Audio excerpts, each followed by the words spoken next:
Out with the old and in with the new. How does this go on here, Dolan?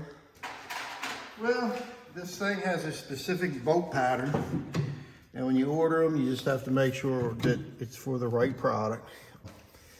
And what I do with this, I just took off the old and I put on new ones. What we're doing here, we're gonna hook these up, this bolts up to this, tighten them down, they'll be ready to go. Okay. Yeah, then when you get them lined up, you just have to match the bolt pattern and tighten them down. It says we use the screws supplied with the seats, which I'm doing. And just get them nice and snug. Don't want to over tighten them. You don't want to strip it. It goes pretty quick.